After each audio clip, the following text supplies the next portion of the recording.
the Texas School Book Depository Building, Dallas.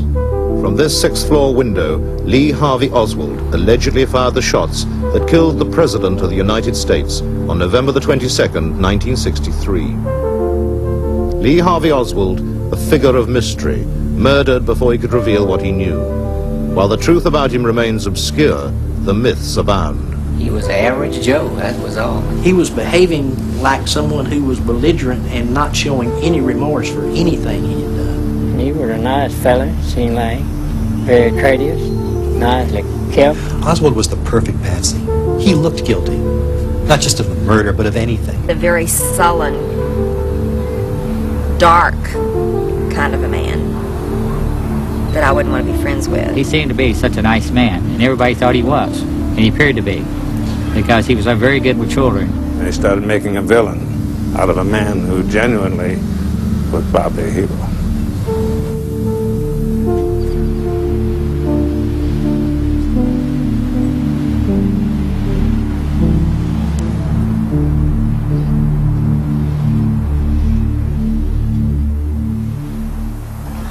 Lee Harvey Oswald is a question mark to history.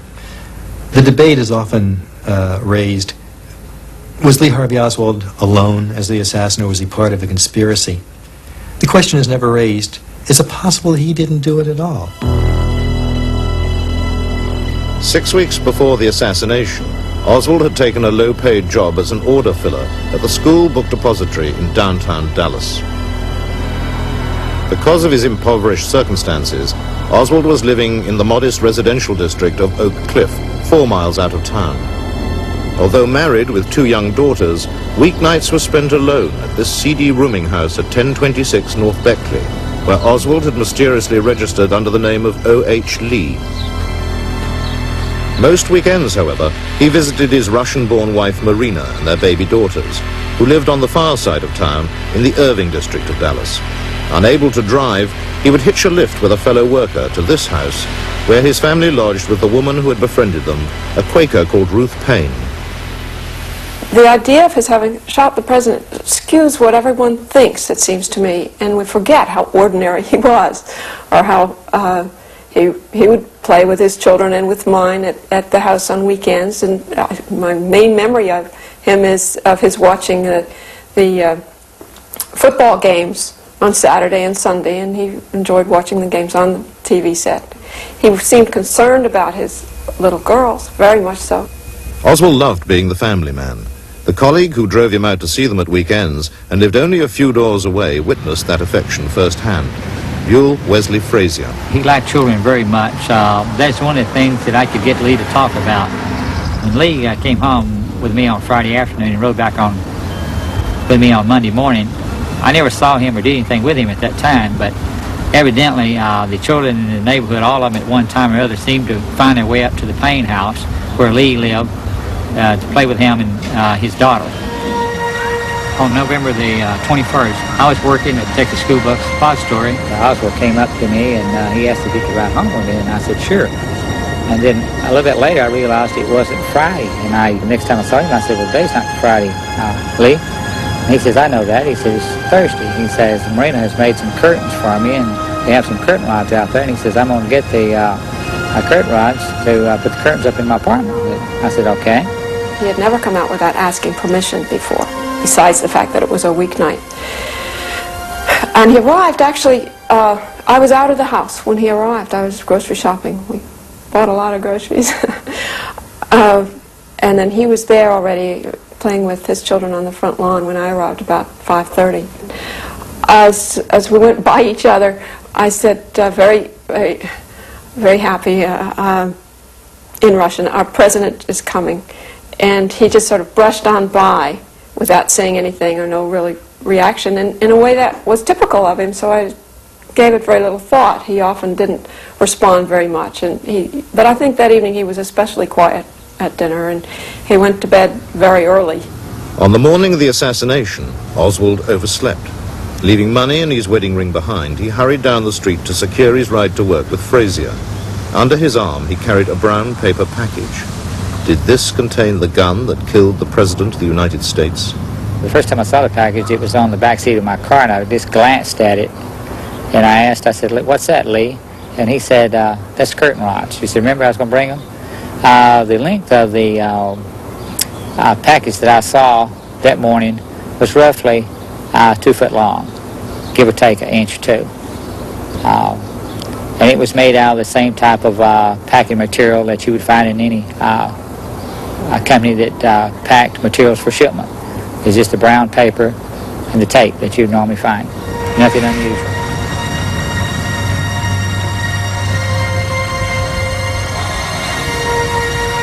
What we actually talked about that morning was that I mentioned, I said, President Kennedy is going to be coming to town today, and I said, you know, I've never seen a president. I said, I sure would like to get a chance to see him up close. Well, at that time, I didn't know that the motorcade in which he would be riding would come right by where we worked. He did not make any comment at all about where the president was coming to town. It didn't seem to interest him one way or the other. I parked in the parking lot at Texas School Book Depository. Lee got out of the car, took the package that he said contained curtain rods, and he put one end of the package in the cup of his hand and the other up under his armpit. He put the package under his arm that way, and he walked off toward Texas School Book Depository up on Elm Street. The package could not have contained Oswald's rifle, for even when dismantled, it was 3 feet long. The Warren Commissioners, who investigated the assassination, ignored Frazier's unswerving testimony, insisting the weapon had been smuggled into the depository in Oswald's brown paper parcel. Harold Norman, another of Oswald's co-workers, also found nothing unusual in his behavior that morning. I saw Oswald about 30 minutes, I'd say, before the motorcade was supposed to be coming through. And the reason why I remember seeing him is because he's an order filler and I'm a checker. So I have to check the orders and make sure that they go out correctly to where they're supposed to go. But meantime, after I seen him on the first floor, I didn't see him anymore. As far as eyewitnesses go, there was a woman named Carolyn Arnold who spoke to Oswald on the second floor moments before the shooting. Now, the motorcade was running 6 minutes late. Oswald, had he been up there, would have had no way of knowing this. He would have been up there on the 6th floor. He would have been waiting for at least 10 or 15 minutes in that so-called sniper's perch to shoot at President Kennedy as he either came toward the depository or as he went toward the triple underpass. One way or the other, he would have had to be up there at that time. He wouldn't be in the lunchroom on the 2nd floor. Now they are waving, and here comes Jackie waving by. And Mr. Kennedy. President's car is now turning onto Elm Street, and it will be only a matter of minutes before he arrives at the trademark. It appears as though something has happened in the motorcade route. Something, I repeat, has happened in the motorcade route. There's numerous people running up the hill alongside Elm Street. Stand by just a moment, please. Put me on, Phil. Put me on. The motorcade is coming by here. The presidential car coming up now. We know it's the presidential car. You can see Mrs. Kennedy's pink suit. There's a Secret Service man, spread eagle, over the top of the car. We understand Governor and Mrs. Connolly are in the car with President and Mrs. Kennedy. We can't see who has been hit, if anybody's been hit, but apparently something is wrong here. Something is terribly wrong. I'm in behind the motorcade, trying to follow them. It looks as though they're going to Parkland Hospital. And just now we've received reports here at Parkland that Governor Connolly was shot in the upper left chest, and the first unconfirmed reports say the president was hit in the head. That's an unconfirmed report that the president was hit in the head. A priest has been ordered. Emergency supplies of blood also being rushed to the hospital. Just a moment. We have a bulletin coming in. We now switch you directly to Parkland Hospital and KBOX News Director Bill Hampton. The President of the United States is dead. It's official. As of just a few moments ago, the President of the United States is dead. What I remember is being told that it was an oral report rather than a visual one, that the president had been shot. And then it was really quite a while later that we heard that he had died. And when I first heard that he'd been shot, I went and got a little votive candle and lit that. And Marina said, "Is that a way of praying?" And I said, "Yes, that's just sort of my way." We were both just very distressed, and at lunch sit on the table, neither interested in eating. As we followed the coverage, a little later on, life went on. We had children to take care of, and she was hanging out some laundry in the back line when I heard on the TV that the shots were thought to have been fired from the school book depository building.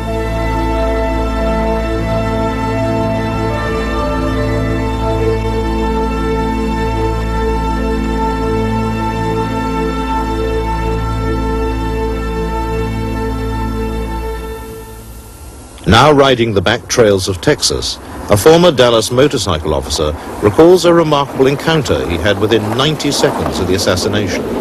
The first policeman into the depository was Marion Baker. I worked for the Dallas Police Department as a motorcycle officer and signed the motorcade that day. I was approximately 5 or 6 cars back from the lead car of the motorcade. I had gotten about halfway between Maine and Houston when I heard these 3 shots. And immediately I knew they was in front of me and high. And as I looked up, I saw this huge flock of pigeons flying from the top of this building. I rode my motorcycle over to the corner of the intersection, parked it, and then ran in the building, which took me a very few seconds to do this. When I got through the front doors into the lobby of the building, I asked where the elevators or the stairs would be. And one man spoke up, said, "I'm Mr. Truly, I'm the building manager." And he said, "Come on, officer, I'll show you."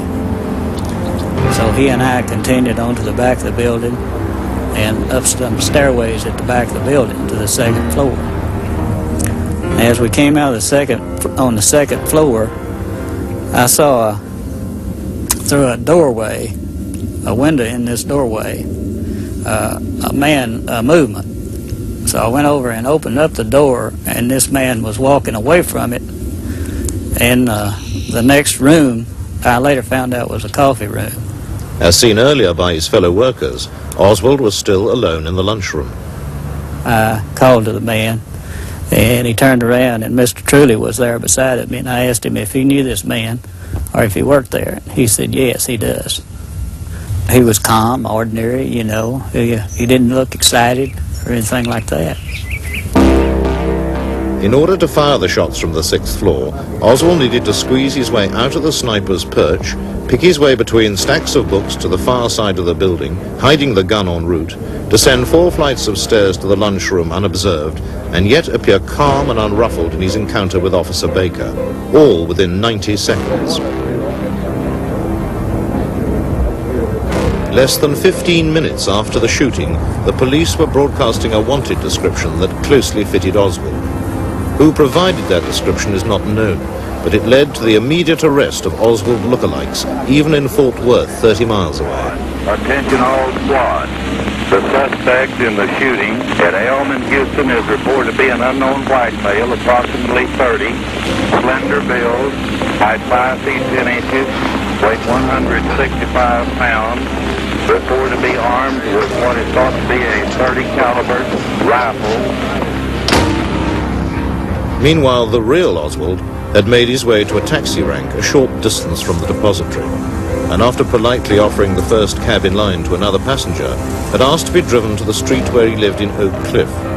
At his lodgings, he rushed to his room, collected a jacket and revolver, and was last seen by his landlady shortly after 1 p.m., standing at the bus stop outside 1026 North Beckley.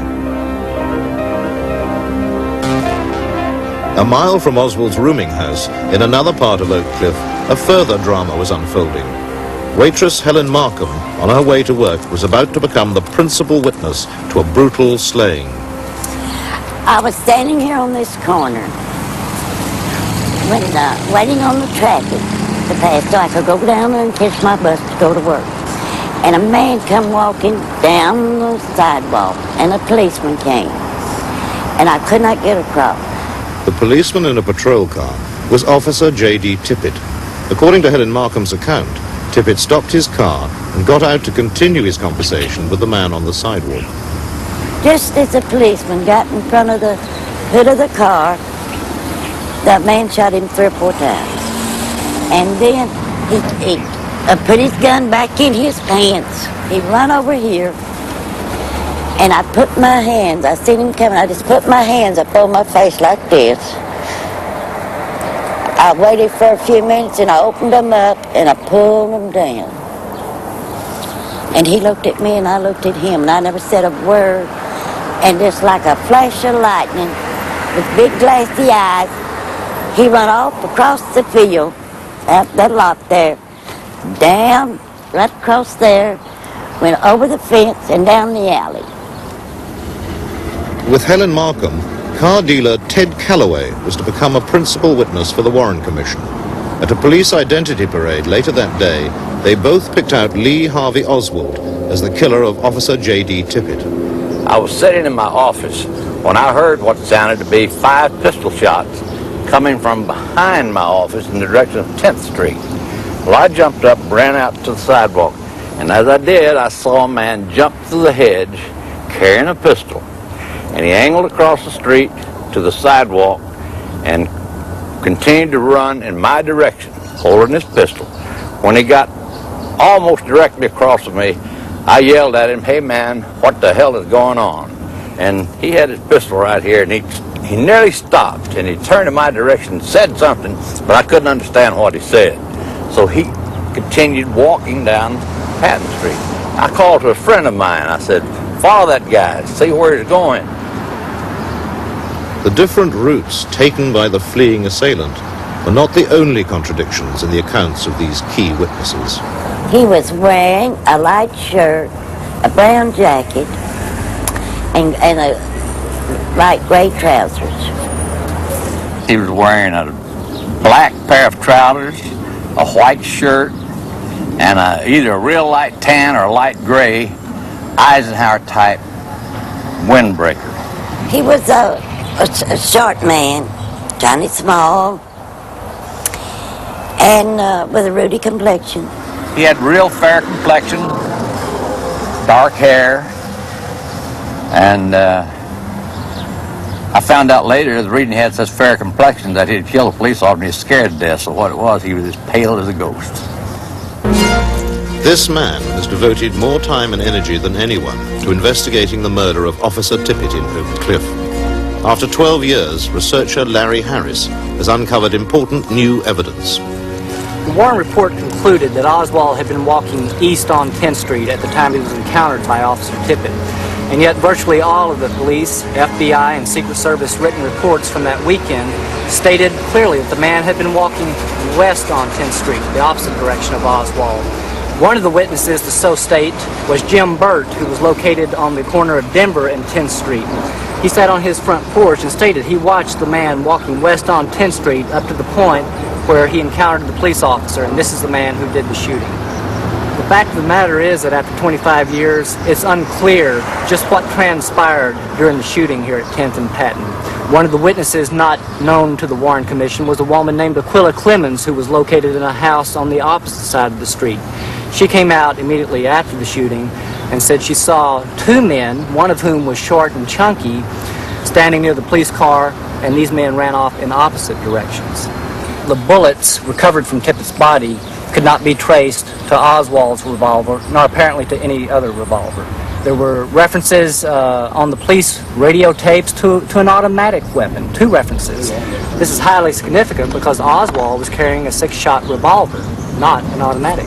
According to the Warren report, Oswald continued on in a westerly direction toward the Texas Theater and was able to reverse the 6-block distance unimpeded, even though Jefferson Boulevard was swarming with police cars and bystanders searching for the suspect and closely scrutinizing any single white male that would have been walking in the area.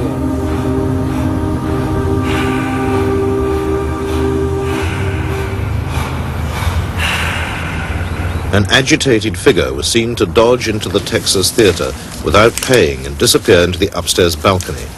Butch Burroughs was the ticket collector on duty that day. We were playing 2 movies called War is Hell with Audie Murphy and Cry Battle with Van Heflin.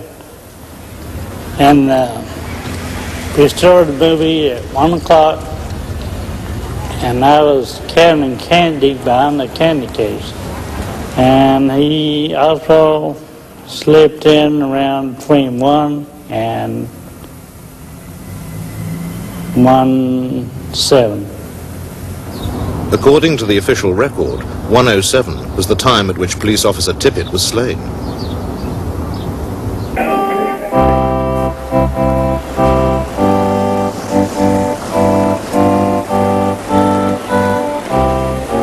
Tippit's police comrades gave him a hero's funeral with all the pomp and ceremony that the city of Dallas could provide.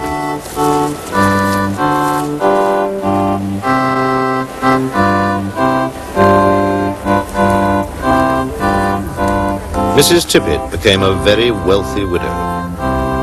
Donations poured into Dallas for the family of the police hero slain in the line of duty, confronting the presidential assassin, Lee Oswald. I don't know what this is all about. Back up, man! Here in Dallas, the man all America is looking at this time is 24-year-old Lee H. Oswald, being interrogated at the Dallas City Police Building. At the time of his arrest in a theater in the Oak Cliff section of Dallas, he was subdued after killing a Dallas police officer with a stub-nosed revolver, struggling with another officer, striking him with that pistol. And during that struggle, he was heard to shout, "It's all over now. I got me a president and a cop, and I'll try for 2 more." A fanatic in every sense of the word. McDonald yelled for help, and the other officers in the theater, and I managed to subdue the man, disarm him, and handcuff him. We asked him why he shot the officer, and he made the statement, "I haven't done anything to be ashamed of." This is all the information we got out of him on the way downtown. After we pulled into the basement and set up the wedge, we told him we would hold him in such a way that if he did not want his picture taken, he could duck down below the level of the outside guys walking around him and get into the station without anybody taking his picture. And here again, he says, "I haven't done anything to be ashamed of," and he did not try to hide his face in any way as we went in on the elevator up to the 3rd floor and set him in the interrogation room. Except for the arresting officers, I was the first investigative officer that talked to him. He said he hadn't shot anybody, hadn't shot an officer or anybody else. And the only thing that he would admit to was hitting an officer in the mouth. He said, or a cop in the mouth is the way he put it. He said, "I will admit to hitting a cop in the mouth," but he said, "I won't admit to shooting anybody." And his answers that he would give to questions were as almost like they'd been rehearsed. Sir, shoot the president. I work in that building. Were you in the building at the time? Naturally, if I work in that building, yes, sir. Back up, man! Did you shoot the president? No, they're taking me in because of the fact that I lived in the Soviet Union. Did you shoot the president? The prime piece of evidence against Oswald seemed to be the antiquated bolt-action rifle discovered on the 6th floor of the depository 30 minutes after the assassination. However, both the FBI and the Dallas police were unable to positively tie the weapon to Oswald. This became a matter of increasing embarrassment to Police Chief Jesse Curry.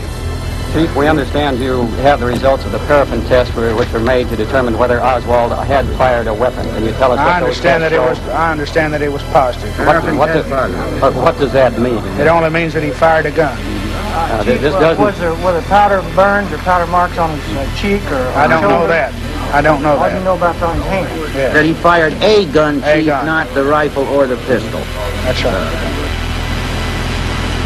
As the police tried to build a case against Oswald, officers were dispatched to question his wife, Marina. They were led by Detective Gus Rhodes. We drove to the 6th Street address in Irving, address of Ruth Payne, and walked up the walk. And as I approached the door, a voice said, "Come on in, I've been expecting you." Questions that I asked Marina, I said, "Does your husband own a rifle?" She said, "Yes." And I said, "Do you know where it is?" And she said, "Yes." I said, "Can you show it to me?" And she said, "Yes." And she motioned for me to follow her. And she directed me into the kitchen part of the house where she opened a door that goes into a garage. And she pointed out in the garage to a rolled up blanket that was laying out there. And she said, being interpreted by Ruth Payne, "That's his rifle." And the officer picked up the blanket roll and, just hung over his arm. And that was the point at which I felt that he could have been the one that killed the president. And I had this flood of feeling of, what they need to know. I'm going to help them know whatever they need to know. We're going to get to the bottom of this. But that was the first I had any inkling that he'd even had a gun. fire that rifle. Just as fast as you people have been given, but I emphatically deny these charges. Basic fundamental hygienic rights, I mean, like the shower and the clothes. These people have given me a hearing without legal representation or anything. I didn't shoot anybody, no, sir. I'm just a Patsy. There is no official record of Oswald's many hours of interrogation. Well, I was in the process of transferring him. I had a short conversation with him and where I said, Lee, if anybody shoots at you, I hope that they are as good a shot as you are. Meaning that I hope if they shot at him, they'd hit him and not me. He kind of laughed and said, well, you're being melodramatic about it. I don't think anybody's going to shoot at me. And I said, well, in the event that they do shoot at you, you know what to do. You will be on the floor immediately. However, I didn't realize that just 2 or 3 minutes later, somebody would actually be shooting at him. Even in Oswald's dying moments, the authorities desperately tried to wrest a confession from him. As Surgeon Paul Peters of Parkland Hospital explains. There were Secret Service men intermingled with the operating room personnel, as there were dozens of people in the operating suite at that time, and some were dressed in green clothes as the surgeons so as to be indistinguishable from operating room personnel. And since it was known by those in the operating room that he was under little or no anesthesia, 2 or 3 people shouted in his ear, "Did you do it? Did you do it?" Which led me as a layman to speculate that perhaps a full-fledged confession might not yet have been obtained from Mr. Oswald. Determined efforts by the Dallas police and the FBI in Washington had still failed to tie the prized rifle to Oswald. However, a smudged palm print was discovered on the weapon hours after a mysterious visit to the funeral home where Oswald's body had been taken by mortician Paul Groden. I had gotten to the funeral home with his body something in the neighborhood of 11 o'clock at night, and it is a several-hour procedure to prepare the remains, and after this time, someplace in the early morning, agents came.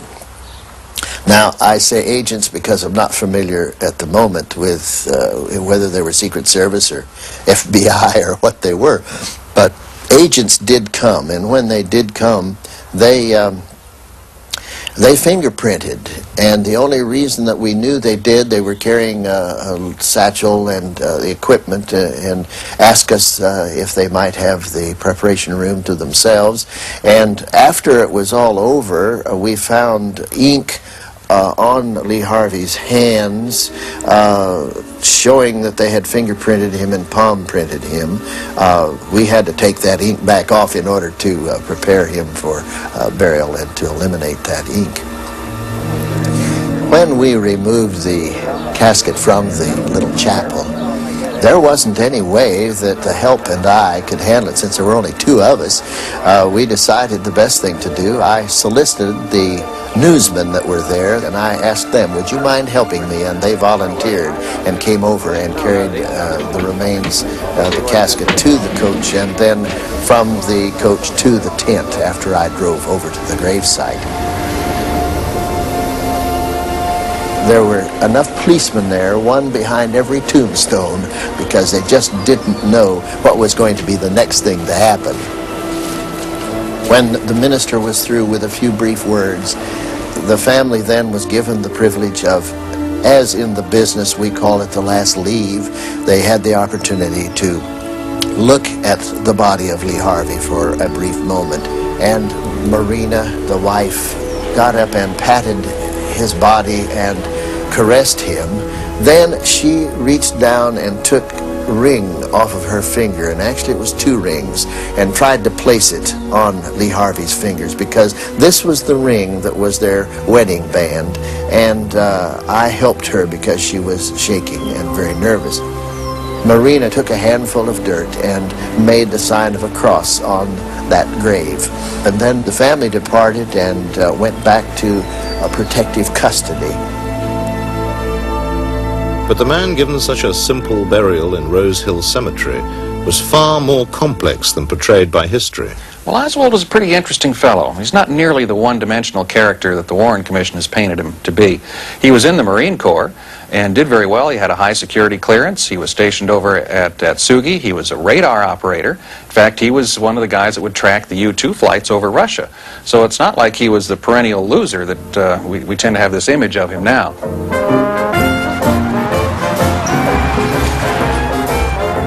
Some of the key pieces in the Oswald puzzle lie not in Dallas, but down in New Orleans, where he spent significant periods of his life.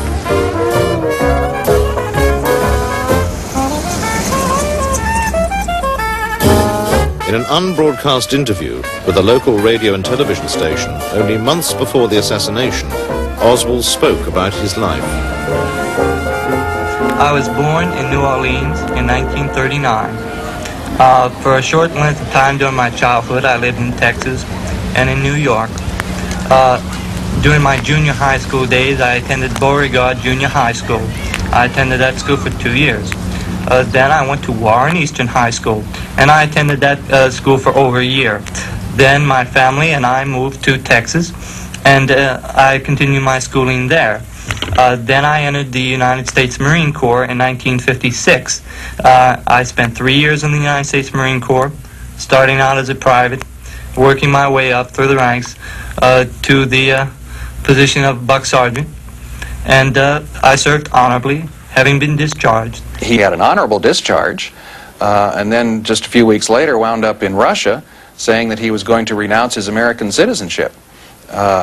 And it's interesting that after he had supposedly said that, he was given a dishonorable discharge from the Marine Corps. It's fascinating that when he did go over to Russia and was introduced to the woman who later became his wife, his Russian was so good that she thought he was a Russian. So we suspect that he was trained. And it is known that the military in this country had training programs for defectors, and we suspect Oswald was in that program. We don't know it, but we suspect it. A glimpse into his true role in Russia may have been revealed by the hesitant way in which he described his relationship with the American embassy there. I worked in Russia. I was under the protection of I was not under the protection of the American government, but that is, I was at all times considered an American citizen. At no time, as I say, did I renounce my citizenship or attempt to renounce my citizenship, and at no time was I out of contact or with the American embassy.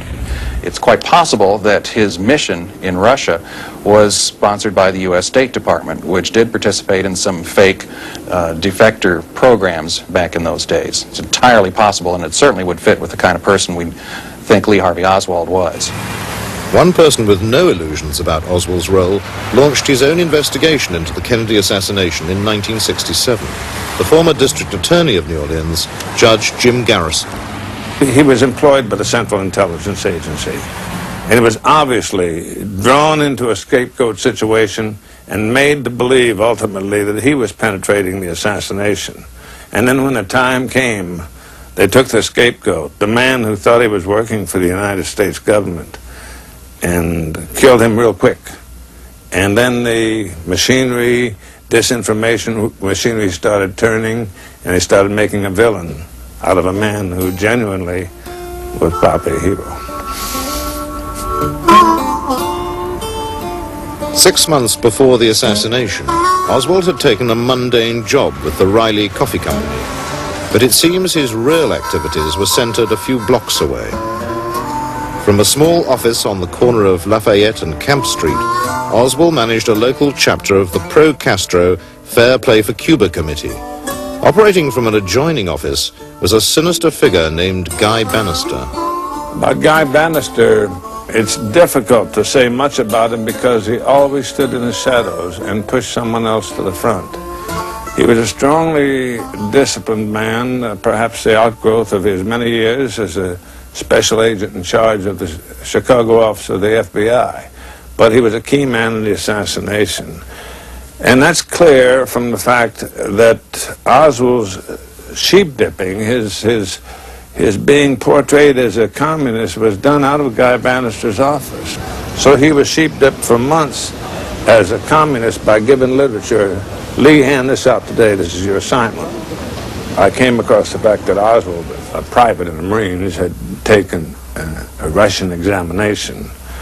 And I knew the privates did not take Russian examinations unless they were connected with intelligence. So that caused me to be curious about 544 Camp, which was the address stamped on one circular that they gave out one time before, obviously, Bannister told him, Lee, no more addresses. It turned out that was a side address of Guy Bannister's private detective agency. Well, I went down there to look at it, and I found myself not merely outside of Guy Bannister's office, but across the street from Naval Intelligence, across the street from Secret Service. Around the corner was the Crescent City garage, the garage for the intelligence community. And then 2 doors away, the Riley Coffee Company. I used to be in the FBI. I knew people in Naval Intelligence, and they were either across the street, around the corner. The whole intelligence community was there, and right in the middle of it was Guy Bannister having Oswald sheep dip as a communist. You're a Marxist? Well, I have studied Marxist philosophy, yes, sir, and also other philosophers. But are you a Marxist? I think you did admit on an earlier radio interview that you consider yourself a Marxist. Well, I would very definitely say that I am a Marxist. That is correct. But that does not mean, however, that I'm a communist. What is the difference between the two? Well, there's a great deal of difference. Several American parties in several countries are based on Marxism, such as Ghana. Certain countries have characteristics of a socialist system, such as Great Britain with its socialized medicine. These, then, are the differences between an outright communist country and countries which adhere to leftist or Marxist principles. In your work with the Fair Play for Cuba Committee, what are you advocating? We advocate restoration of diplomatic, trade, and tourist relations with Cuba. Most lunchtimes, Oswald would leave work and stroll down Magazine Street to the Crescent City garage, where government agents parked their cars and had them serviced. One such agent was observed contacting Oswald by the owner of the garage, Adrian Alba. During his lunch break, Oswald often sat in this office, browsing through gun magazines and chatting to Mr. Alba, who was also a keen rifleman. Oswald showed particular interest in how to go about ordering guns through the mail. The authorities tried to tie Oswald to the ordering of the assassination weapon by a coupon allegedly found amongst his possessions, torn from a June issue of one of Alba's gun magazines. Oswald, however, had ordered his rifle from a February issue of the magazine. When the president ends up being assassinated and the scapegoat grabbed by the federal government and killed before anything can be done to help him, turns out to be the man that Guy Bannister has been the tutor of all the time, you have to conclude that Guy Bannister was a key man in the assassination and possibly the most important man that we encountered in our whole investigation. But he's been dead so many years, it's a little hard to question. Clinton, a sleepy country town 130 miles from New Orleans, and the unlikely venue for the further sheep dipping of Agent Oswald. Less than 3 months before the assassination, he arrived here with 2 strangers. During his brief stay, he made several attempts to get a job, in particular at the local state hospital. He is well remembered in neighboring Jackson by the town barber, Edwin McGeehee. It was a lazy afternoon, traffic was slow, and all of a sudden this stranger walks in the door. And how about a haircut? I said, fine. I got up, he sat down, and we started chatting, and I said, how you doing? He said, fine. He says, do you know, he says, I'm looking for a job. And he says, do you know anything about it? You know any place where I can get a job? I said, the only place we have is East Louisiana State Hospital. But I said, do you know anybody can help you get on? And he says, I don't know of anybody. He says, I'm from New Orleans, and he said, I don't know anybody could help me. Well, I said, I can direct you to our representative, Mr. Reeves Morgan's house. And he jumped when I said, it was a mental institution. He just jumped like that. And he says, do they have all kind of jobs there, like electricians? He said things like you say would make you remember him. That was my distinct impression. And He just didn't need a haircut. I don't know what he was up Oswald could not drive, but nonetheless he took to the back lanes and found his way to the remote homestead of the local state representative, Reeves Morgan. Well, I was in the house there burning some trash out of the fireplace that had accumulated, and I heard a knock on the door. I got up, and there was a young fella. And I invited him in, and he said he wanted a job over at the hospital. He understood they had a vacancy over there in the electrical department. He seemed like a nice young fella, about like the average fella, or maybe better than some of them. I went to lunch on the day of the assassination around at my mother-in-law's house. She invited us, my wife and I, to eat. And his picture was flashed on the TV. And I said, my goodness, I said, I know that fella from somewhere. I said, that's the same guy that was here. And Lee Harvey Oswald, he said, he introduced himself as Oswald, Lee Oswald, he said. And I called the FBI man down there, and he said he knew he'd been up here already, and that's the last I ever heard of them. And I said, surely they'll be by, you know. And I kept looking for them. They never did come by. And I thought that was strange. The reason why they wanted to get Lee Oswald into the Jackson State Mental Hospital was so that with a change of a document or two and picking up a doctor or two to testify for the government, they could make him appear to be insane. He was utterly sane, just as he was absolutely non-communist. But in the sheep dipping program that was underway, it was important to try and make him appear to be crazy.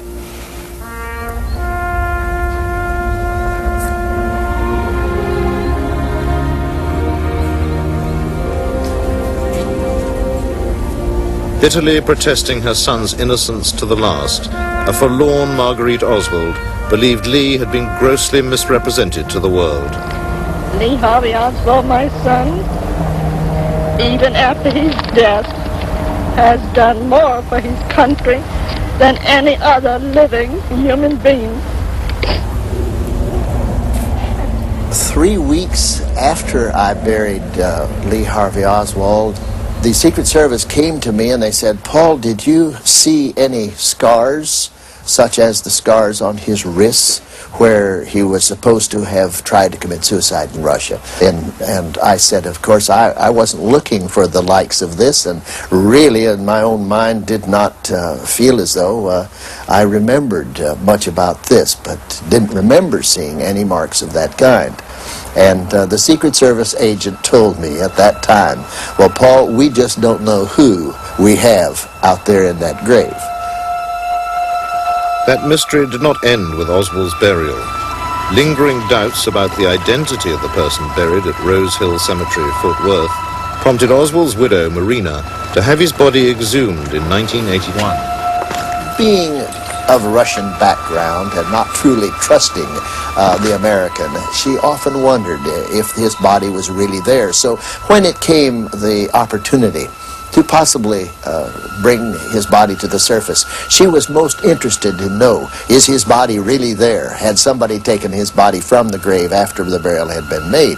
Well, that was her motive, partly. And then, too, I think she was interested to make sure that this was really Lee Harvey Oswald that was still there in that grave. At the time of the 63 of the burial time, I put Lee Harvey Oswald in a steel-reinforced concrete vault. That vault was hermetically sealed. The vault is guaranteed not to break, crack, or go to pieces. It's heavy concrete with steel in it, with an asphalt lining. And when I opened the grave in '81 and found that that vault had been broken, and the bottom of the vault was the part that was broken, the top was still intact, I noticed at that time that the casket had been disturbed. I questioned in my own mind what had been going on. When I opened that casket the first time, I sent my wife, Virginia, to Marina to tell her, yes, there is a body in that grave, because that was her concern. And then we did go to Baylor. There was an examination by a medical person who was a forensic pathologist. And she determined that, yes, these were the teeth of Lee Harvey Oswald, but it took 2 years for her to make that determination before the report was actually done. The findings of the team are as follows. We independently and as a team have concluded beyond any doubt, and I mean beyond any doubt, that the individual buried under the name of Lee Harvey Oswald in Rose Hill Cemetery is, in fact, Lee Harvey Oswald. At this point in time, we hope that this puts the matter to rest without any further speculation being raised as to the identity of the individual at Rose Hill. Oswald's dental record was used to confirm the identity of the exhumed body. But once again, the official version does not tell the whole story. Paul Groden, an experienced mortician, made one vital observation that confounds their findings. He speaks about it here for the first time. Of course, I was the one that had to handle the body in the morgue at Baylor. And as we removed the body from the casket, or at least worked with the body, I could recognize that this clothing was the clothing that I had put on that body. And yet, when I saw the head of this body, and it was removed from the casket and removed from the body in order that they might x-ray it and take pictures, I could see that there was no autopsy on that head. When an autopsy is done and the skull is cut in order to remove the cap, in order to remove the brain, there is a distinctive line of where all the fissures and all of the skull has been parted. Now, it's going to cause a bit of a mark. No matter what you try and do, it's going to show. And knowing that I handled the body originally, and there was an autopsy on that head, and now to see that there was no autopsy on the head, made it in my mind pretty clear that something had transpired that had caused this. And I feel as though someone had gone to the cemetery, off hours, had taken the head of Lee Harvey Oswald that now was dead. How he got that way, I don't know, but at least it was the head, and had brought the vault to the surface as best they could, being a heavy item as it is, a tripod, lifting that body, lifting the body and the vault out of the grave. In the process, the bottom of the vault fell, breaking the vault, causing the casket to deteriorate to a degree. Then, of course, removed the head of the one that was there that had been autopsied and put this head in its place so that we would find the teeth of Lee Harvey Oswald. That's my theory. This is what I think happened. Whoever caused that was the same faction that caused the assassination in the first place, but it, in my mind, a cover-up had taken place. Lee Harvey Oswald was not the individual who assassinated President Kennedy, nor was he the individual responsible for policeman Tippett's death. I want to know why, after 25 years, the federal government of this country maintains that Oswald and Oswald alone was responsible for these murders. The individual that I know is Lee Harvey Oswald.